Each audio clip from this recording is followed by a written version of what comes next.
7 of you have stopped by, so we'll go ahead and kick this off, officially get it started. And thanks everybody for joining the live stream. If this is your first time to my channel, my name is Grant Tommy. This is my channel, Straight Six Fan, where I like to focus on budget-minded, creative, relatable builds. A little something that my guest and I were talking about as we were waiting for people to join in is this idea of budget builds. And I think that's going to be one of the common wavelengths that we relate on here as the interview goes on. But enough about me blabbing on about myself. I want to introduce my guest, Omar, from down in the Sunshine State. Hopefully I got the nickname right. Florida. Sure. Po Boys Diesel. And of course, when the live stream finishes, I will be leaving a link in the description below how to get to his channel. If you are not following him right now, definitely go follow him. But Omar, welcome to Know Your Neighbors episode, episode 6. Let me play a little intro music, and I'm gonna hand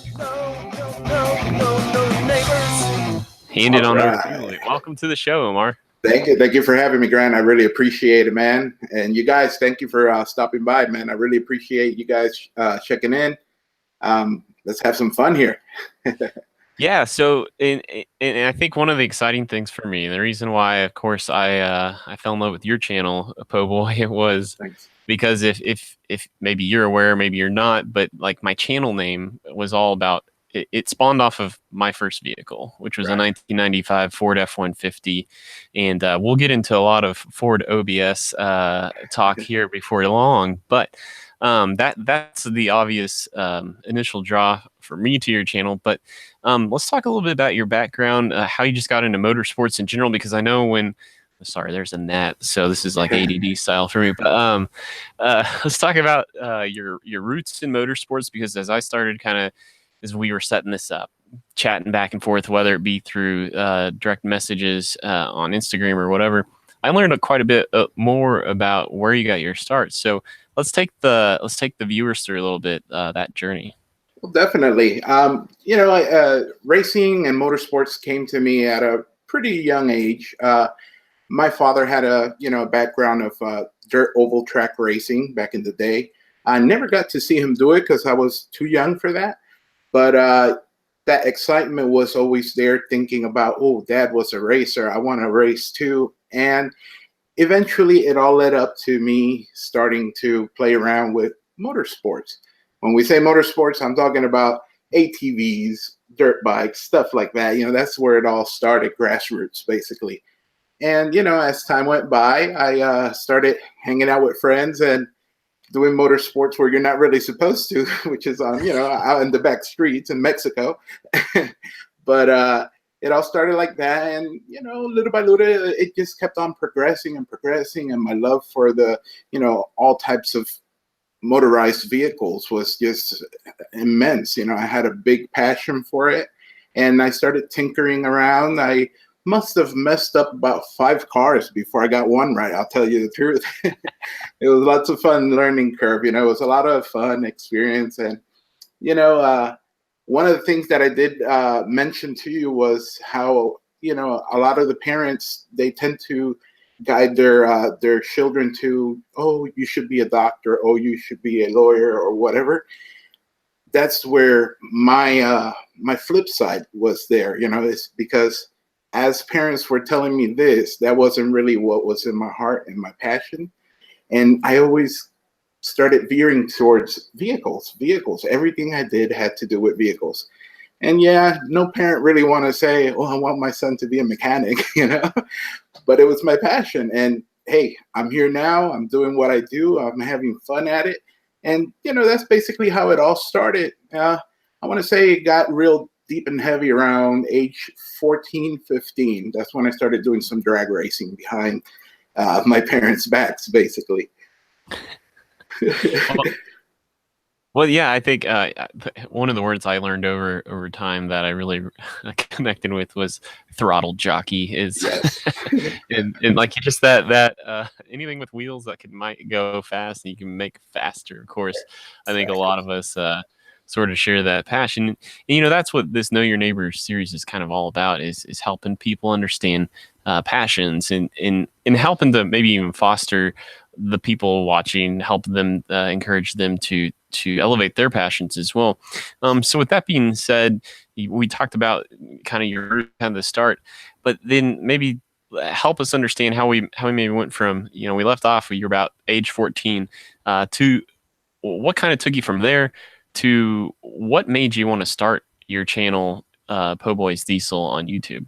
All right. Well, basically, from that point of my life, as I kept on progressing with the motorsports, I, went into mechanical engineering, and I also, studied electronics engineering on aeronautics and avionics. I did a lot of different studies just relating to that. And that's where I started learning a little bit about diesel when it came to airplanes and stuff like that, about how the certain engines worked, and I fell in love. However, it was around my early 20s, I would say, where I fell in love with the OBS. Back in 1994, 93, I think it was 93, when the body style that I know as a OBS nowadays, 92, I think, actually. 92 right, to 96. 92 to 96 on the gas, and 90. Oh, yeah. Yeah. So that body style, I fell in love with it. And I had seen it on a dually 4-door, and I was just always mesmerized by that truck. And it wasn't maybe till about 5 years ago where I finally went ahead and bought one.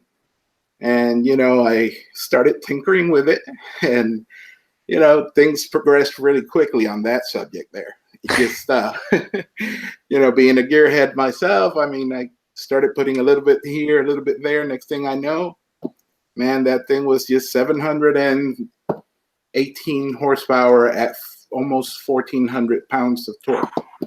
Yeah, on a dually, 10,000 pounds. How many transmissions is that? So far, that was only one. Thank God, because I had already built it, but it was a built transmission that went away also. So that's pretty impressive. Yeah. Well, obviously, how you explained how you fell in love with the OBS style, and yeah, I think in this world, the thing is like the proliferation of diesel performance from about I don't know, I'd say 1998 until now. It escalated kind of at like a rate that it kind of became like its own new era of hot rodding that I think is very relatable to, the golden age of the muscle car era, like that 67 to 72 era. Like, I mean, even just from the factory, like it just got so competitive, and then like there were all these aftermarket, like all of a sudden people found out, man, you can get serious power numbers out of diesels. And the way that's evolved now to where we're at, I love rat rods and things like that, but now all of a sudden it's like, so my channel straight six fan might imply that I would be a big Cummins 12 valve fan, but really the name's more about doing things that are like a little less than mainstream, that are like, I'm just going to modify what I can get my hands on, is really more what my screen name means. And so you fell in love with this body style, but talk about what drew you to then modifying a Power Stroke, because that 7.3, I would say, is maybe the number 2 respected, behind the Cummins name. That 7.3 is kind of a gold standard on its own. But what drew you to the Ford Power Stroke family? I guess the main thing that drew me to that was that the 7.3 Power Stroke platform, it's the holy grail when it comes to Fords, to the international league of engines. But what drew me most to building that one is being a hard head. Why? Why? Because for so many years, all the other platforms got so much stuff to build them up and to make the greatest and the bestest out of everything. Research and development for the 5.9 Cummins was out there from the get-go. The 20 valve, the 6.4, the 6.7s, all of them are getting tons of stuff. Now, the 7.3 was, to me, not only a great motor to have, or engine to have on your vehicle as a long-lasting and, performance-wise in a stock level, but it was more of a challenge. It was a challenge for me to bring out the best out of what everybody thought was undoable. And that's what motivates me, just having that challenge and knowing that even though the odds are against me, I'm going to prove not only myself, but prove the world that it can be done. And, right now I'm linked with a couple people that are also in the 7-3 platform that are doing great things out there as well. Yeah. And, sorry, I'm trying to I had a really good thought, but then I saw something show up in the live chat. JC Smith Projects talked about, of course, then after the 7.3 followed up was the bad, like the 6-liter and the 6.4 kind of had a bad, and really the 6-liter I think is a fantastic motor if they didn't screw up, what was it? All the EGR system, all that stuff. Yeah. But, if they didn't screw that up, I think the 6-liter would have had a really tremendous, I mean, it's a nice platform when you can keep it from grenading itself. Right, but, definitely. I remember now. So what you're saying about like the appeal of the challenge accepted kind of thing. Right. I mean, that again goes back to, that is what Straight Six Fan, that is what my channel, that is what my name embodies, was because I'm not trying to complain here. Like, I was very fortunate. My first vehicle my parents bought for me wasn't like the most expensive thing in the world, but it had the inline 6 4.9 liter, and it was like it was like the dance with who you brought, build what you bought, don't just go out and so it became that, and it never did become fast. I'm not trying to say I ever took that 4.9 liter to great levels, but I can totally what you said resonated with me quite a bit. And the 5.9, I tell people, great motor, and I'm not trying to there's nothing I can say that's going to change anyone's mind, but it's like the modern day 350 Chevy, where it's like, I hate, you go to a car show and it's like someone built this really sweet 32 street rod, and then they threw in a small block Chevy. Like, no, come on, do something different. Like, I want to see something different. I've seen this 1,000 times. So so I love it. I love what you're saying. Yeah, it's just one of those things where you want to balance that diversity also. You're like, oh, well, everybody's doing this, but I want to be the opposite. And I was that way also with the sport compacts. Even though I've built hundreds of engines and tuned hundreds of them too, my side was Volkswagen, while everybody else was going with Supras and Hondas and all that stuff. Here I am with a Volkswagen, with an engine that's maybe 20 years older than whatever's going on now. So it was always about, being the underdog. I like being the underdog. Yeah, absolutely. So then let's talk about your current project and a lot of what your content's about on your channel, your 7.3 liter Power Stroke. Well, first off, I don't know the exact history of your project, so you can talk a little bit about that. But of course, being the car geek that I am, I always want to know what goals are and what your power, what you're projecting from a power standpoint and things like that. But walk us through maybe the build plan or the just the idea, what's the big idea? What is this truck going to look like, and what's the motor going to do? Definitely. Well, my idea with this build was obviously started from the dually that I have, where it went up to those 718 horsepower, and I just had to step it down. I'm driving around a 10,000 pound truck, and I said, you know what? I'm going to keep on breaking parts this way, so I got to get a lighter platform so I could, make the transmissions last. And, obviously there's going to be some swaps going on in there pretty soon.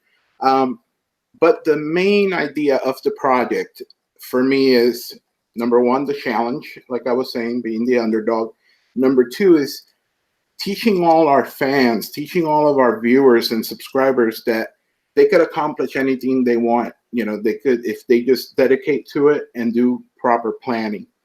And, I want to use this build as a teaching experience, and also for me to relate with our viewers, when they're doing their own thing. Because I mean, the amount of Power Stroke guys out there is immense. It's really, really big. And, I want to relate to them. I want them to, whenever they have a doubt and they say, I got to do this on my truck, but how do I do it? hey, let's go to Po' Boys, and maybe he's got that on a film, you know, on a video. But yeah, when it comes to the race build itself, I'm planning on doing a vehicle that is going to be somewhere around 4,500 pounds. The truck, yeah, hopefully. The truck usually a single rear wheel like that one is about 8,000 something pounds. So I got to cut it in half, basically, the weight. But horsepower levels, I'm looking for the Fantastic 1,000 this time. I'm going to go for the 1,000 horsepower, somewhere around 18 to 1,900 foot-pounds of torque.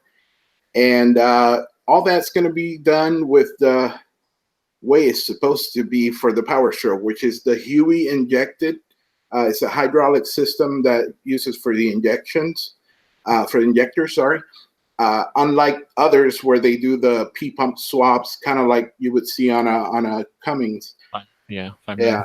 Yeah. So, you know, I'm going to be trying to push the limits in every way I can. I want to see if I could get to that 1,000 horsepower mark. And if it goes a little bit over, hey, that's great, you know. But yeah, I'm going to see if I could keep it around somewhere around 4,500 pounds. So that way I'm in a category where I don't have to overdo the chassis either. Possibly Pro Street, which is an 850 class. But anything under that, then I got to do a full chassis, and you're talking about maybe another 16 grand just for the chassis and chromoly. So, you know. Well, so you said 850 class. Am I hearing you right? That's your 8.5 second quarter mile. Is that what you're saying? Well, the certification for the cage. You know, I'll be safe until 850. Oh, gotcha. Yeah, I mean, we could probably get there if we do the numbers right and we do everything right. It can happen, but I'm not really trying to get all the way up there. And the reason for that is that obviously with the channel, I want to make sure that I have content for everybody. So long and behold, yes, I am planning on possibly doing a Cummins build. And I'm possibly doing a Duramax build in the future too. You know, so I want to make sure I cover all the bases, so you know all of our viewers could relate in one way or another. So I don't want to just stay stuck on one platform, even though that's my Ford Blue all the way. But I'm definitely going to do a little something for each one of them. I don't know if I'll take them all to that extent of a build, because that's it costs quite a bit to make it all the way up there, but. I'll be doing some street builds and stuff that people could do, from their backyard and generate tons of power with, have all the fun without spending their whole life savings on it. Well, I'll be definitely holding out for your 5-cylinder Deutz diesel build. That's the one I'm going to be like really. Definitely. Like 30 years from now when you get there. Yeah. I'll eventually do some, let me tell you. Like, I've got, so many ideas for different projects, and that's hopefully if I'm blessed to have many years on this earth, I can do a lot of different projects. But I mean, I really want to do so this old wheat truck that my family farm had was as a Kansas wheat farmer kid, it was an International, and it was like a glorified, basically maybe not quite a 2-ton truck. It's probably 1.5 tons or something back then. Right. Would love to do, like, it had the best patina, but then we sold the family farm and they auctioned off. Like, if I could find that truck, and I would love to do a 6-liter swap in that thing, because again, it's like nobody is ever going to go to a car show and see that. Like that. Definitely. You talked a little bit about how you want to make sure that you're a resource for other people, future people. JC Smith, by the way, is C1300, is like a 61 C1300 in the live chat. But anyway, you talked about resources and how we talked a little bit off air before we started this thing, how we want to kind of our channels both be the, well, if that guy can do it, I can do it kind of a thing. Right. But not only are, like, if I, correct me if I'm wrong, but you work in the open air for one. So that's a huge resource that a lot of people think they have to have when you're proven you don't. And then second of all, as I follow you on Instagram, I'm finding, you've built a lot of relationships here in the past few weeks, and you got a lot of resources. That's the key word here. Now, you've picked up some sponsorships, so talk through a little bit about just this idea of resources. First, like that lack thereof, or that perceived lack thereof for outsiders looking in, but then just what you can do with relationships. And now you've got sponsorships that are not only, if I'm not mistaken, they seem to be nationwide. Right. Yeah. Well, definitely, we have some people that are wanting to sponsor us right now. We haven't actually gotten into a what do you call it, a contract sponsor. However, we are getting the support of many different companies that are on board with the vision of the channel. And like I had said, the vision of the channel is like you and I, we're trying to help others get out there, get to wrenching, fixing their stuff, and doing something with their spare time and making their stuff great. So they see that vision, they see the progress of what I have been doing, and I've reached out. I've gone to quite a few different shows, quite a few different races, and I'm a very social person, so I get around. I'm a what do they call them? A little what do you call it? A flower, whatever that starts jumping all over like a bee. So I don't think you want me to use the words that came to my mind, so I'll just stay quiet. I'm pretty sure I know what you're talking about. But yeah, basically, I just get around and I started talking with everybody, and I just like making, like I said, friends. I like to meet people, and with that, by relating to others, you make relationships that actually might help you in the future as well with your builds. And right now we have two major people that are on board with us, which is DDPM. That's a Dynamic Diesel Performance and Machine. They've gifted us some parts as a courtesy, and because they like our vision, And we also have Stroker Diesel. They also are on board. And locally here we have ONJ Performance. They're basically a speed shop around here in the Kissimmee area of Florida, and they all have gotten on board because one, they know what we're trying to do as a channel, to spread to the world and show them how you could do this and how you could do that by video, as well as by motivating them. And that's a big key part, is showing that motivation towards other. And second of all, they see the problem that I was talking to you before we started here, which is seeing the kids, seeing the younger guys, go out and do hands-on stuff, not being behind the Nintendo or whatever it is all day long, and putting a little bit of effort. And when you do that, you create friends, because friends want to get involved, and that's how you create relationships. It should be, in my opinion, it should be let's see you see me personally, we're friends, not just online and what we're doing right now. right. Fortunately, the way we're doing it, eventually we'll probably meet up, one day. So It's all good. But just trying to make those old values come back, where people got out there, they weren't scared to, get themselves dirty, get under a car, come out with grease stains, to have your mother scream at you for the laundry stuff, that's life. That's really life. You know what I mean? Yep. But they all see that. And they've definitely started helping us with, parts and stuff like that. So you could do it too.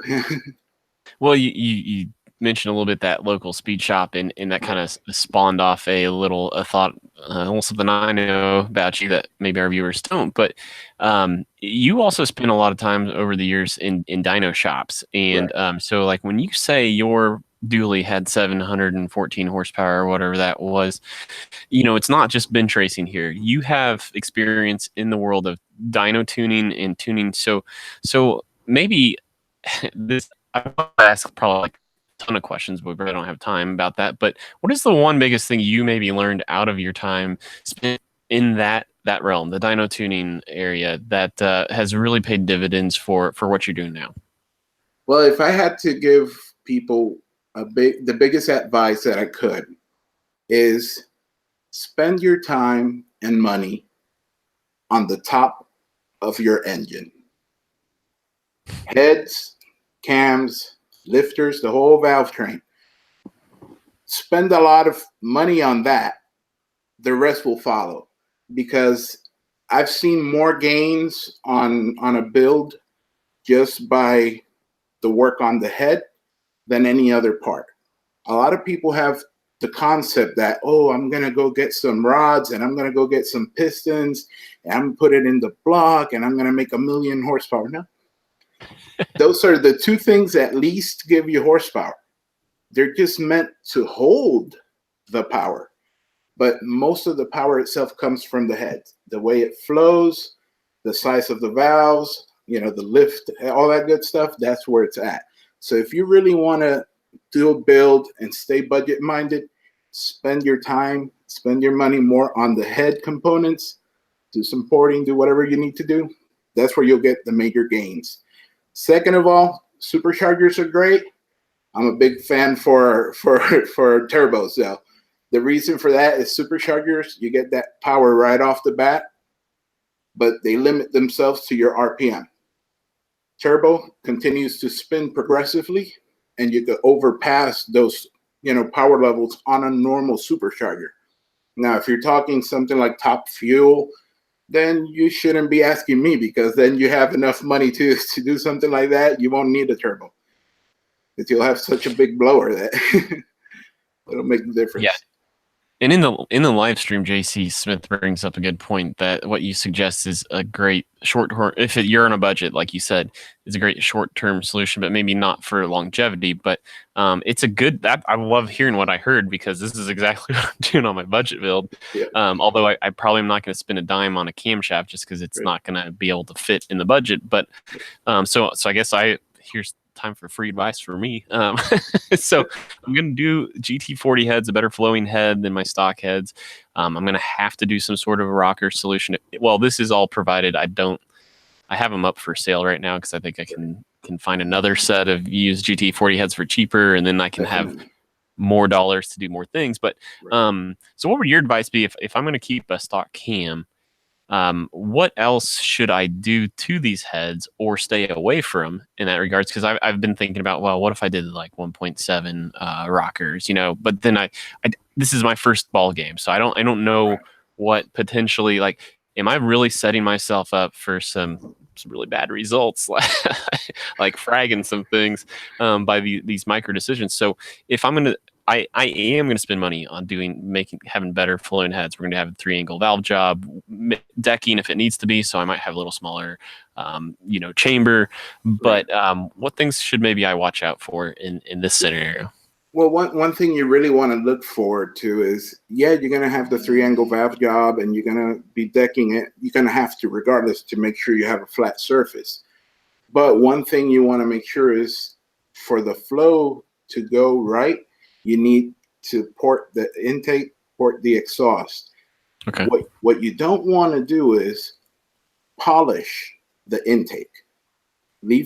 That's something that a lot of guys do as a mistake. Oh, I'm going to port and polish everything, and then look shiny and nice. Yes, but you're missing out on the key thing, which is fuel atomization.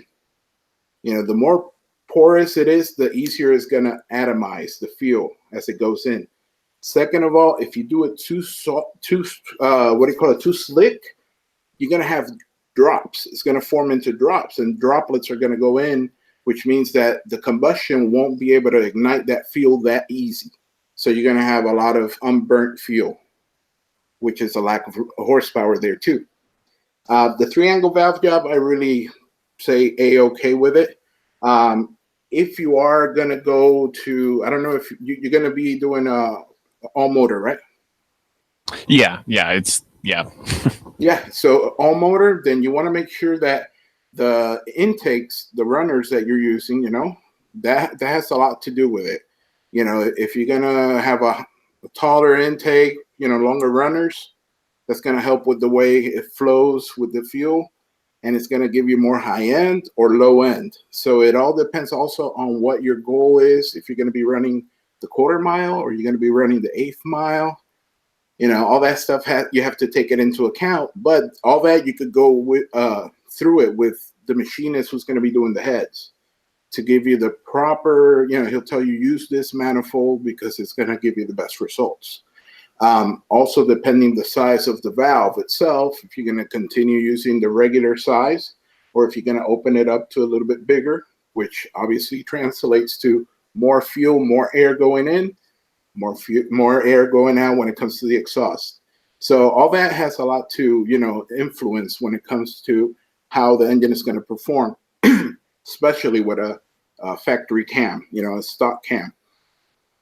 Okay. Well, thanks for the advice. And honestly, like as I go through my list here, I only have one other scheduled question for Po' Boy. So what I challenge the people in the live chat right now is to start thinking of your questions that you can lob at either Po' Boy or myself, and we'd be more than happy to answer them. But Po' Boy, let's go back to the whole concept of limited resources, and also getting your truck down to 4,500 pounds. Because my truck, my two-wheel drive, single cab, long bed F-150, if I remember right, I think tipped the scales at about 57 or 5,800. So I'm thinking like, holy cow, he still has a lot of weight to lose from a half-ton chassis. I mean, a factory short bed half ton probably doesn't from the 92 to 96 range probably doesn't even tip the scales at 4,500. So I know one of your biggest objectives to do that is one of the probably like last 3 or 4 videos you did was the project of you're making an entire front fiberglass front clip, and I assume, or I'm thinking it's a tilt nose where the fenders and the hood are all integral, but just an amazing process to watch. Obviously, maybe some of our viewers are familiar with with how to fiberglass. Right. I don't know how to do that, right. But regardless, that is a huge project to take on to fiberglass the whole front clip. So talk us through, first off, what possessed you to even think about that? Well, one of the biggest things going. Yeah, definitely. One of the things that possessed me to do it was like we always say, that budget. It's all about the money. At the end of the day, you want to save some money. You got to take risk. You got to do things.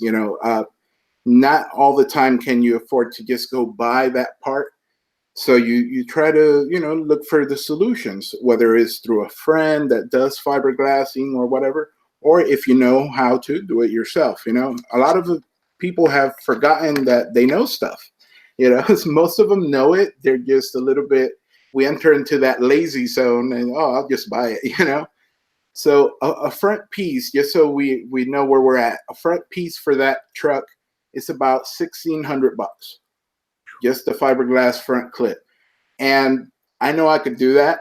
So that's why I'm doing the front clip. However, I am also doing the doors, and I'm doing the bed sides as well. This is all part of that weight savings project. And of course, I gotta fix my girlish figure also to do some of that weight too. But yeah, that's what actually possessed me into it, and the process has been going nice. However, Florida weather, and as you know, I do work outside. I can't do anything if rain is coming because it'll ruin everything I've spent on materials. Fiberglassing materials could climb up there real quick. I mean, just a 5-gallon bucket of resin, you're looking at $200. So once you start stepping into that, you kind of want to watch the weather. And here in Florida, it seems like I don't know, for the last month and a half, it's been raining daily, and that's the only thing that's holding me back in the process. However, it's not really going to hold me back for long because I know nicer days are coming. So I'm gonna continue on with that part there. Well, I want to just hit the pause button for a second. I'm watching my live stream over on, and maybe it's my own internet power, but as I'm watching it over on the other side of my screen, looks like it might be freezing up. So I kind of want to just go for it, man. hold for a second. Maybe leave a comment in the live chat if that's not happening. I don't know. Over here, everything looks good. I'm seeing you clear, no cutting in or anything. Okay, so maybe it's maybe it's more me, not you. But one question that did come in from the live chat for you. But boy, okay, good. Greg's Garage confirmed the live stream is good. He thinks he may have a P pump governor, a Bosch brand, of course, sticking, and didn't know if that's a thing. So he didn't know if maybe you had any experience that or not. But anyway, Well, personally, I haven't had one stick, but I have heard of them sticking. And the reason why is because there's a little diaphragm behind that spring. And it's mainly that diaphragm. It tends to go a little bit mushy, and then it starts sticking. But they sell that whole piece. It's, I don't know, maybe a couple bucks, $15 maximum. So it's pretty simple swap over. Okay. Yeah, and I'll be honest. My short life as a diesel owner, with the Jeep Liberty, it had its challenges, and it was fun for a while. But when you have a 2-year production run, parts get pretty expensive. Yeah, which is ultimately what there's that cliche of the Jeep guys always say, like, talk about how expensive they are to maintain, and that one definitely lived up to that reputation. I agree. But it's certainly fun. But I'm glad I did it, went through it. Well, actually, the first vehicle I ever learned to drive, maybe it might be drive just period, but drive stick for sure, was a 1984 Ford Ranger 2.2 liter Perkins diesel, with like probably 59 horsepower and maybe 72 foot-pounds. Yeah. Hey. It was one of those things. Like, it was sort of like a well, I grew up in the country. I wanted to say neighborhood icon, but that's neighborhood's overselling it. But Dad got rid of that for, like, I think he sold it for $1, literally. Talk about parts impossible to find. But I wished, my dad wasn't really that mechanically inclined, and so me and my older brother, we grew up like falling in love with this idea of hot rods and muscle cars, and of course hearing his stories too, from his childhood. And man, I just wish we would have held on to that truck, because it would have been like the cheapest thing to just experiment with. Like, hey, let's find this obscure spring and throw it in this. Yep, definitely. Hey, you know what? Trial and error, having fun. Yeah. Yeah. That's definitely a cheap project to work on. Yeah. I actually came across a fellow here in St. Cloud, which is the next city to me here. And he has a old Suzuki Samurai. I think it's a 89, 86, something like that. And he actually wanted me to install a 1.9 Volkswagen TDI. So we gathered a kit that's made by a company called Acme, and they actually got it in, and we installed it. And let me tell you, that thing, it does really good in the mud there. Yeah, funny story about those TDIs and the Samurai swaps. So the guy I sold my Liberty to, this is like total bonehead move on my point, but he and I, like, we had a lot of similarities, just like, kind of one of these chats we're having right now, a po' boy. But he's probably like a little bit older than my dad's age, so not quite like my grandfather's age. But I was explaining, like, those swaps. There's a company out there that makes the the TDI and the Samurai. They call it the Axis Power Swap. It's, but it didn't like register with me, like, how, like, if I was talking to someone from like my grandfather's generation, how that's like, that's the dumbest thing I've ever heard. I'm like, I'm like, oh, that's pretty clever, and like, he was a vet of, I don't remember which branch, but he kind of looked at me like, huh, like, I was like, oh crap, like, why? I just couldn't believe I couldn't connect the dots. That was just on my part. You know what? One of those things that's funny is that most of my beginnings when it came to the motorsport industry and building vehicles for other people is that you really learn to mix and match parts, engines, trannies to all different types of vehicle. And one of the vehicles I had was actually an old Volkswagen Fox. I don't know if you remember those. It's kind of like the old Jetta type stuff. Is it the same front clip as what was it, the truck, the Rabbit? Yeah, kind of like that one. Yeah, it's got that same front, but it's a four-door car basically, and that was my first car that I built, and it was actually Volkswagen engine that I used. You know, that's my love when it comes to gas. And transmission was off of a Toyota Celica. Go figure. The rear end was off a Datsun 210.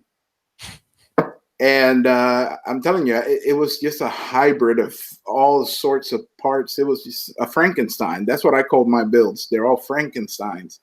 And that's something that eventually I'll be doing also with the 7.3. You know, obviously those E40D transmissions, they don't really put up to what we're going to be putting it through. So I'm going to have to use a Chevy tranny, which is the TH400. Obviously worked in also. You know, it's going to have all the billet parts as well. But that's the only way to hold that power down on those 7.3s. Torque is just a beast. It just destroys everything on its path. Yeah, it's always fun. I mean, but that's what makes America great. Like you can pick the engineering, I guess, really. Like you can pick the best of the best. I mean, you know, like Nissan's got some pretty like killer rear ends in their newer Titans, and but you know, like I remember growing up reading like my Carcraft or my older brother's Hot Rod, and it was always Ford 9-inch rear end, turbo 400 transmission, and you know, that's it. That's the ticket. A Dodge Hemi or something, you know, it was always touch them all. It's always been that way. Yeah, why not? That's the way it always was. We always did those messes. Well, I hate to, you know, maybe cut, I hope I'm not cutting this short. I do have something I need to run to in the next probably need to wrap this up in the next 5 to 10 minutes. But again, I'd like to offer it up to the live chat. If anybody has a question for Omar or myself, go ahead and throw it out. It's been great though, Omar. Again, a chance to get to know a little more about you and your channel, and hopefully through the course of this, hopefully you've picked up another subscriber or two. Thanks for everybody who's been in the live chat so far, and I wanted to give a special shout out to Classic Ride Society, one of my newer followers. He's kind of I mentioned in my last Tuesday live stream, kind of almost like the Haggerty Barnyard Find channel. He's kind of a junkyard, goes to junkyards and finds you know the great finds. So awesome. Check his channel out for sure. Definitely be subscribing to all of them. Well, and I'll even ask you, Omar. I mean, if you have a question for me, that's fine too. You can. I can play. Definitely. One thing that I wanted to know was, now that you've got the new project and you got the carpet laid in there, how is it all coming out? Because I know those carpets could be a pain when it comes to the little details and the fitting and in. Well, I hope to get that wrapped up like for good tomorrow. I had a little bit of time earlier this week to start cutting holes for like the seat mounts and things like that. And I'm very impressed with ACC's accuracy on a lot of things. They had some pre-cut cutouts, and that showed a little bit in my live stream. I didn't do a great job showing that, but what's tricky right now is, so they recommend working back to front, and the back, so the captain's chairs, driver's and passenger seat, the back mounts of the seats, the stud goes in from the top, whereas the front ones, the stud is in the floorboard coming up. So that was like the toughest first kind of holes to cut, because you kind of have to get your arm under their reach and like really, but then you can't, like, you got to keep it tight against the molded floorboard, and it was just, I think I'm happy with the results, but I kind of still fear, I don't know if I'm far enough along to where I will find I didn't do a good enough job as working forward, but we'll see. So far, so good, I think. Now, the reason I asked you is because me, from an experience, if there's one thing I hate to do is putting those carpets on, all types of carpets. So I've always been that one guy that's like, I have patience for a lot of things, but when it comes to carpet, I'm telling you, I will just say, I give up automatically. That's why I Well, asked. I yeah, was I like, had I hope he's doing okay with that. my F-150 was the vinyl floor, the hose down vinyl floor. Oh, that stuff is Um, the best. yeah, yeah. So, but it definitely smells a lot better in there now. But what was bizarre to me, I was rinsing out, or I just decided like the floor mats were disgusting. One of them had like this white spot about like that size. I didn't know if it was mold. I didn't know what it was. It looked like water damage of sorts. Right. So I took all of my floor mats out. And I was like, I'm just gonna hose them down, let them air dry as long as it takes. Right. And before I got to I saved the worst one for last, but right. like the second to last one, like I started spraying, and it was just foaming. It was foaming like crazy, and I'm like, what? Wow. What is going on? And it looked like soap. I didn't touch it because I could have been wrong. Yep. But so I don't know if that was like part of the dye coming. I don't know, but they all turned out great. They look fine now. Well, I shouldn't say great. They look ugly, but I'm not going to replace floor mats. That's one of those things, right. Part of the idea of this build is it's not for keeps, and I want to flip it. If I'm successful in doing it, that's like a priority 3 or 4 on my list. But spending money on floor mats isn't going to help my flipping potential. Like that's one of those things where the next guy who's like you, who doesn't want to do a carpet, I've already done that, but they're like, well, I can buy floor mats. That's no problem. Yeah, definitely. No, man, that's why I asked. I'm telling you, it's like every time I've had a carpet to do, I look at it and I look at it from another angle, and I start picking up my phone and I start calling, hey, who wants to put on a carpet? That's always my answer when it comes to that. I think that's pretty common, unless you're Russell, I don't remember his last name, of Double R Restorations, who his project Overkill couldn't have been named any more appropriately. He's restoring inner door skin bolts. So aside from maybe Russell, like I think most car guys, there's one thing that we're not comfortable with, and if you want it to turn out right, you have no problem. Like, no, I'd rather it turn out right, and I'd rather have this guy do my paint and body, or this guy do my interior upholstery. So yeah, definitely relate. Well, Omar, thanks again for your time. You've been very generous. Thanks for sharing a little bit about yourself with all of us and learning more. But I think I'm gonna wrap up this live stream. If you have any parting shots or final words, I'll let you get those in. But otherwise, then I'll just wrap it up from there. Definitely. I just wanted to say thank you for having me on. And also I want to thank each and every one of the guys that are online watching us. And you know what I say in my channel? Let the coal roll. Yeah, that's right. Let the coal roll. And so with that, I'll say thanks again, everybody, for checking out installment number 6 of Know Your Neighbors. Killer chat said by Greg's Garage. Trying to do my best Greg Porter impersonation over here. But that's going to do it for this live stream. And until next time, peace out.